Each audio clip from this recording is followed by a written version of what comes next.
Hey friends, today we are diving into self-doubt. Wah, wah.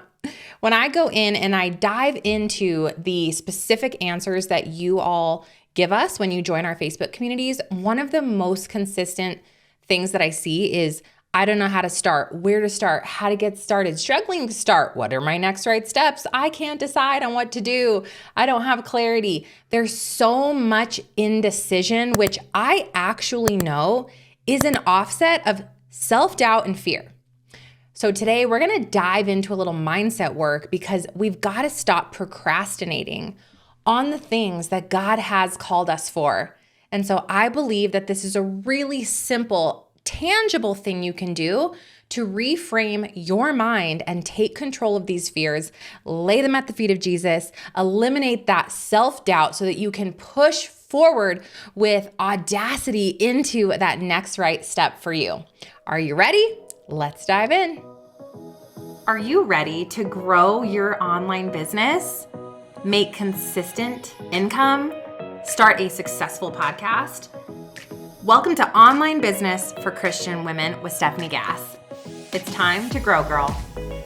I remember back in 2016, I had been in network marketing for 4 or 5 years at that point. I had built a super successful top 1% company, and it was all super great and good until it wasn't. My income had been cut into a quarter in the course of 12 months. The industry just wasn't what it used to be. People were leaving as fast as they were coming in, and it just wasn't sustainable because I was, in reality, working for somebody else. That's exactly what is happening when you're in that industry. And I remember this moment when it crossed my mind, I should leave and do something different. And it came in almost like a whisper. And then that whisper started to get a little bit louder. I started to feel this visceral response when I would think about it, like, I can't leave. I had all of these thoughts and emotions. I had a physical reaction to the thought of leaving my network marketing company because I felt like I couldn't. I had so many beliefs around what people would say, what they would think, that I'd be leaving people high and dry, that I was going to be letting somebody down, that it was the wrong thing to do, that what if I just work harder? There was just so much coming up against me. And I felt like I was slowly, like these bricks were stacking on my shoulders, and I was slowly just shrinking down into like this puddle of anxious mush and completely paralyzed in fear and self-doubt around what I should do. Now, this went on for far too long. And if you're anything like me, maybe, just maybe, you amplify those fears and those self-doubt whispers that start to creep in, and they become the only thing that you can see. That's how it was for me for, I would say, at least 8 months. I woke up with this thought in my mind. What do I do? What should I do? Spiraling over the thought. And then I would think about it during the day, and then I couldn't sleep at night because it was just so much to bear. And I think that I want to bring up today that if there's something weighing on you, this fear, this self-doubt, and it can be labeled indecision, or it manifests as anxiety. Sometimes it can manifest as like even a depression, right? Because you're just wearing all of that hardship on your shoulders, trying to work through the problem. There's something you've got to take and tackle head on. You would not be struggling with so much of an emotional response if it wasn't something that you needed to look straight in the face and tackle. I have recognized that if I would have just made some hard decisions sooner, I would not have been under the weight of that decision for 8 months, because I ended up coming to the decision. And yes, of course, we've got to bring to the feet of Jesus and pray over it, and it's God's timing. But I do also believe we often as humans sit in that fear space and that self-doubt for far too long. And that a lot of the time, it's unnecessary, and it can be alleviated by 4 simple steps, which is what I'm going to go through with you. So I shared that story with you because when you take a look at your fear and self-doubt, it usually shows up in 3 ways. I'm going to go through these 3 ways with you right now. Number 1, it shows up as indecision. I have no idea, let's say that you are struggling because your children are not doing great where they are in their school, and you're wondering, should I homeschool? Should I move them to private school? Like, what should we do? Should we go micro school? Like, there's so many options, but yet I feel this way. And I feel like I'm going to be, they're going to have to start over with their friendships. And like all of this stuff is going on, and you're just sitting in indecision. So for so many of us, I know that's probably the biggest one for me that causes that fear and self-doubt is I'm in indecision. Okay, the second way that it shows up is through other people. This is where we bring our fear or self-doubt to our spouse, to our friends, to someone that we know, and that person plants their opinion on this thing that you want to do or want to change or want to shift. And now you have someone else's opinion over your thing, and you're walking around with that even though it's not yours. The third way that this shows up is in future casting or projection. And this looks like all the what ifs, all the but what if this happens, all the what will they think of me's. Okay, that's all this stuff that we believe is going to happen when we make this choice or decision or shift in our life. And we believe that thing to be true. That's called future casting or projection. And that is holding us back in that fear place and also really, really amplifying that self-doubt voice. Okay, so indecision, what others are saying about the situation, or future casting. So what the heck do we do with this? Okay, number 1, the very first step of how you're going to free yourself, whatever that thing is that continues to hold you captive from moving forward on the business, on the calling, on the job shift that you need to make, on the way that you parent, on the difference in the way you communicate in your marriage, on the thing you want to do, on the adventure you want to go on the podcast you want to start, on the book you want to write. All of these big, audacious things in your life do not come without fear and without self-doubt, because God wants us to turn to Him and trust Him in it, to find that surrender. That way we can do all things through Christ who strengthens us, right? We have to lean onto and into Him, cast that burden off of our own shoulders and find that strength. But it's the but how that we actually need to work on today, because it's cute to know that what we need to do. It's quite another thing to actually do it. I know I struggle with this, guys. I'm a highly anxious person as it is. And so anytime for me that indecision creeps in about something I have to do or change, I hate change also, like PS. Hate's a strong word, but if I was to use it in any place, it would be when it comes to change. It's really hard for me, which is why I constantly stretch myself into it. I was terrified to public speak. Terrified. I have a huge business. I have a huge podcast. I talk to thousands of people on Zoom trainings, every quarter. However, I was so scared to get on an actual physical stage and teach. I've been doing this for 15 years as a full-time entrepreneur. I was on one stage as of 12 months ago because I was so terrified of it, because the fear and the self-doubt were holding me captive from this thing that God actually wanted to prove to me I could do. And so what I did is I followed this 4-step framework that we're going to go through right now, because I was future casting. I was making up all these stories, like my voice was going to crack. I'd have to clear my throat. I'd get so nervous. I'd forget what I was going to say.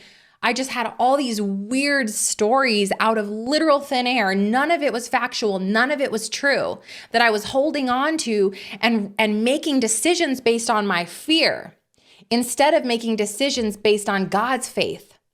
And that's what we have to stop doing, because He wants to use you just like He wanted to use me. And eventually, when I got that speaking opportunity, everything inside of me was screaming, no, no, no, no, no, do not do it. Don't you dare. And instead, I took these 4 steps and I said yes. And I did it. And it was amazing. I killed it. I loved it. It was amazing. It was just like absolutely incredible. It was so much better and more fruitful than I had ever anticipated. It redefined for me fear. And I actually started to label it as excitement. So fear is actually a code word for excited anticipation of what God's about to do. If you think of it that way, you're going to be so free today. Okay. So step 1, you got to identify. What's the thing you're afraid of? What's the self-doubt about? Identify the thing. Now, I want you to just get out a sheet of paper right now and you're going to write it down. So for me, in that example I just gave you, it would have been public speaking on a stage. I would have written that down. Go ahead and do that. So what is yours? I want you to get really honest with yourself right now. Is it to call that person that you had a fight with? Is it to quit the job? Is it to start something new, a new hobby? Is it to write the book? Is it to start the podcast? Is it to do the coaching? Like, what is the thing you continue to spiral over? I am telling you, that is a clue straight from the Lord that you are to look at this thing dead on and tackle it. Okay, number 2, now that we have the thing on the paper, we're going to dissect it and we're going to look at truth versus thought. So if I had on my paper number 1, public speaking on stages, I'm going to move to number 2, which is what of this is truth and what of my fears here are thoughts. What you're going to find is probably 90 to 95% of the fear or the self-doubt that you have around this particular thing is thought driven. So for me, I would have written down, okay, truth is, yeah, I might have to clear my throat, but I'm probably not going to forget what I want to say because I'm going to have slides. I'm probably not going to mess up so badly that people won't like it because I literally speak for a living. And then what are thoughts? Okay, let's get started on that one. The thoughts are that I'm going to fail. No one will like it. No one will show up. Wasting my time. I'm scared to leave my kids for too long to go speak. I don't want to travel alone.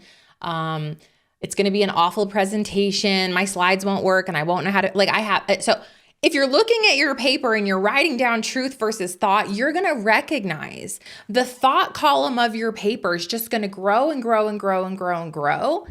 And then what we're going to do is we're going to draw a big X through the thought side because none of that is actually reality.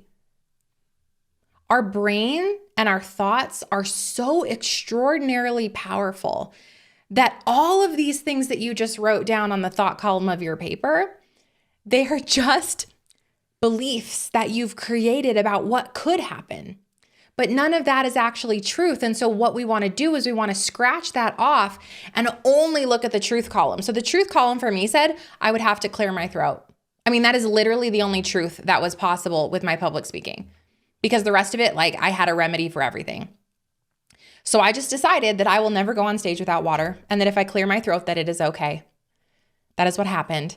And guess what? I didn't even have to clear my throat. Let me clear my throat. Okay. Okay. So the third thing we're going to do on our paper now is say, what's the best thing that could happen? So now you've allowed yourself some space to write down the worst things that could happen and probably discovered that most of them were not truth. The third thing we're going to do is look at what's the best thing that could happen. So for me, I would have written down on this paper, and I did write down, so I went through this exact framework, is that I'm going to overcome my fear of public speaking and I'm going to have a great time. And I hope that someone's life's going to be blessed. I'm also going to stretch myself into traveling alone, and I think I'm going to have a great time. These are the best things that could happen. I think so often, for me, almost always, I tend to naturally lean into the negative thinking, into the anxious thinking, into the catastrophizing, if you will, versus leaning into what's the best thing that can happen, the positivity, the excited anticipation side of opportunity. Opportunity does stretch you. But that is exactly the point, right? When Esther was put in by her cousin Mordecai as a potential queen, I'm sure that she was terrified. What am I doing? I don't want to be married to this secular king. I don't feel qualified for this. I don't feel like this is right. This doesn't make sense. But what if? I don't know. Probably swimming in the fear and self-doubt.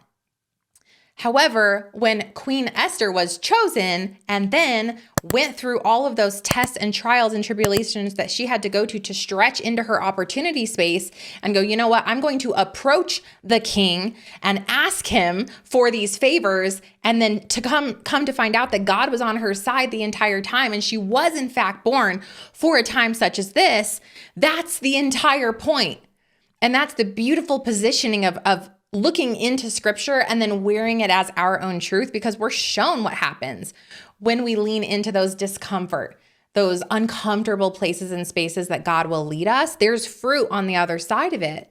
So to train ourselves to look for the best thing that can happen and the positive, it is an intention, friend. It is not something that you're naturally going to do because we're humans. This is a fallen place. Life is hard. It is uncomfortable. I am the first one to admit it, but I am also the first one to challenge myself and to get out a sheet of paper and to push myself into number 3 here, which is what's the best thing that can happen. So take a minute and write that down over what you're scared of. Now, the 4th thing, the last step, this makes this process very simple for you. What's the next specific step? So for me, my next specific step was to say yes to the next speaking engagement that came my way, no matter what it was. And that came, I believe, because I did this work literally immediately. It was days from doing this work. I got an opportunity to say yes to a on-stage speaking engagement, which I said yes to because I was pushing myself to look into the possible. And it was, like I said, incredible. And it blew this fear and self-doubt out of the water so that the next time I was asked to speak on a stage, which I was, it was an easy yes for me. And it came with even more fruit. And I can't imagine how silly it would have been for me to continue to stay afraid of the opportunity that I knew God had for me. And again, my clue was if it was something I continued to make excuses around and continued to be so afraid of, it was something I was supposed to look at. So that's what I want you to do right now.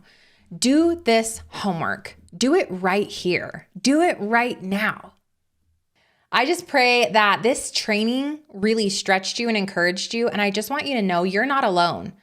No matter who you are, everyone else out there struggles too. Self-doubt is everywhere. And if it wasn't, we wouldn't grow.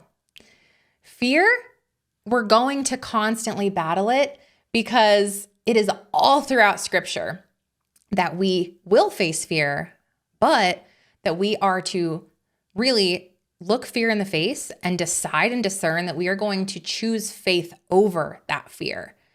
And that God is our answer and our way to do that. So let's all just pray together real quick over these fears and self-doubts that you have and ask the Lord to help us navigate this process and move us to that place of beautiful opportunity and favor and fruit that comes when we push into our fears and honestly to prove to ourselves that most of it's thought and it's not actually truth. Lord, I just pray right alongside my beautiful sister friends and a couple Mr. friends here. And we just ask you, Lord, to equip us, to walk beside us, to help us to navigate these fears, self-doubts, these things that we are so consumed with, Lord. We ask you to release that bondage from us right now in Jesus' name. We pray, Father God, that you will cut any of the enemy's plans and that you will replace them with your beautiful opportunity.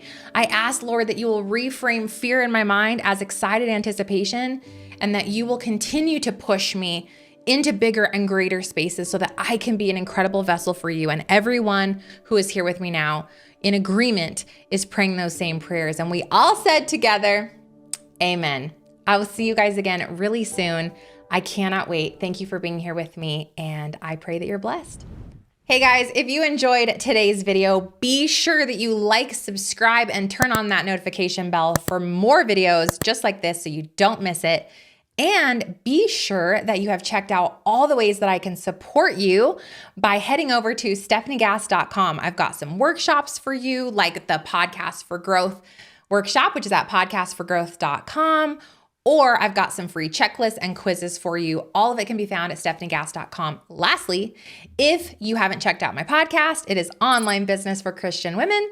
Anywhere that you listen to podcasts, you can also just look up my name, Stephanie Gass. Thanks for being here. I'll see you again soon. Bye.